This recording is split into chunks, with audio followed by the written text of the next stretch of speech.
तो आरएसएस से जुड़े लोगों की कुर्बानियों की तमाम कहानियों की तरह ये कहानी भी फर्जी साबित हुई। जी हाँ, अब तक आपने आरएसएस से जुड़े नारायण राव दाभादकर के त्याग की कहानी सोशल मीडिया पर सुन ली होगी। न जाने कितने लोगों ने नागपुर निवासी 85 वर्षीय दाभादकर की उस कहानी को सुनकर श्रद्धा व्यक्त की, जिसमें कहा गया कि बुजुर्ग ने किसी और के लिए अस्पताल में बेड त्याग दिया और 3 दिन बाद उनकी मौत हो गई। अब पता चला कि जिस दिन नारायण राव को अस्पताल से डिस्चार्ज किया गया, उस दिन अस्पताल में 3-4 बेड उपलब्ध थे और किसी और को बेड देने की कोई इच्छा उन्होंने न जताई और न इसकी जरूरत थी। फिर आखिर ये खबर वायरल कैसे हुई? तमाम अखबारों और न्यूज चैनल ने इसे त्याग बलिदान की अमर कहानी के बतौर चलाया। उन्होंने ये सवाल भी नहीं किया कि आखिर किसी बुजुर्ग को दवा इलाज के बगैर मरना पड़े तो ये सिस्टम को लानत भेजने की बात है या तारीफ करने की। खैर, गोदी मीडिया से इतनी उम्मीद भी क्या करना, जब मुख्यमंत्री शिवराज सिंह चौहान और केंद्रीय मंत्री और पूर्व जनरल वीके सिंह इसे आरएसएस की शिक्षाओं का शिखर बताकर वायरल कर रहे हैं। गौर मतलब है कि इस फर्जी खबर को फैलाने में आरएसएस भी शामिल रहा। इंडियन एक्सप्रेस के मुताबिक 27 अप्रैल को आरएसएस ने एक बयान जारी करके बताया कि दाभादकर को इंदिरा गांधी रुग्णालय में बड़ी मुश्किल से एक बेड मिला। वहां पे एक महिला को देखा जो 40 वर्षीय पति के लिए ऑक्सीजन वाले बेड की गुजारिश कर रही थी। उसके बच्चे भी रो रहे थे। दाभादकर ने वहां मौजूद मेडिकल स्टाफ से कहा कि उन्होंने अपनी जिंदगी जी ली है, अगर कोई बेड नहीं है तो उनका बेड दे दिया जाए। दाभादकर के दामाद और डॉक्टरों ने बताया कि उनका इलाज बेहद जरूरी है, कोई दूसरा बेड मिलने की गारंटी भी नहीं है। लेकिन दाभादकर नहीं माने। उन्होंने अपनी बेटी को बुलाया और कहा कि वो घर वापस जाएंगे।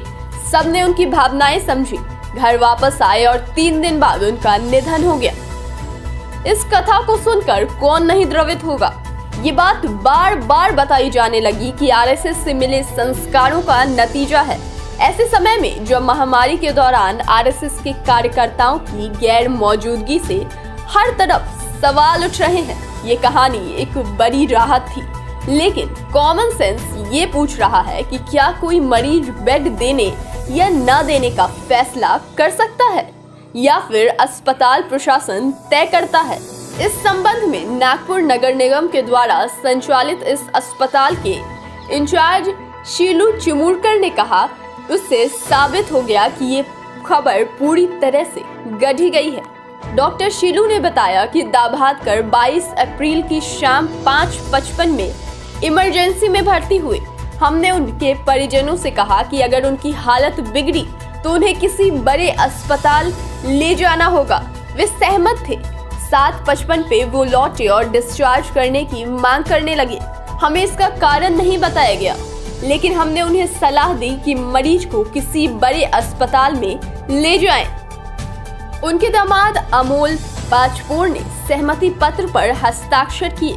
तब हमने मेडिकल सलाह के विरुद्ध डिस्चार्ज कर दिया। सोशल मीडिया में तैर रही त्याग बलिदान की कथाओं के बारे में शीलू चिमुरकर ने कहा कि उन्होंने किसी स्टाफ से ऐसी घटना को नहीं देखा। उन्होंने ये भी कहा कि उस दिन हमारे पास 4-5 बेड खाली थे, यानी 4-5 बेड जिस अस्पताल में खाली थे, उस दिन किसी के बेड त्यागने की जरूरत कहाँ थी? वैसे मानव इतिहास में ऐसी तमाम कथाएं हैं जब लोगों ने अपनी जान देकर दूसरों की जान बचाई है। लेकिन इस तरह का फर्जीवाड़ा बताता है कि दुष्प्रचार कितना सुचिंतित और राजनीतिक है। जिस तरह से आरएसएस के स्वतंत्रता आंदोलन में भाग लेने की तोहमत दूर करने के लिए तमाम कथाएं गढ़ी जाती हैं, वैसे ही इस संकट में फर्जी किस्से गढ़े जा रहे हैं।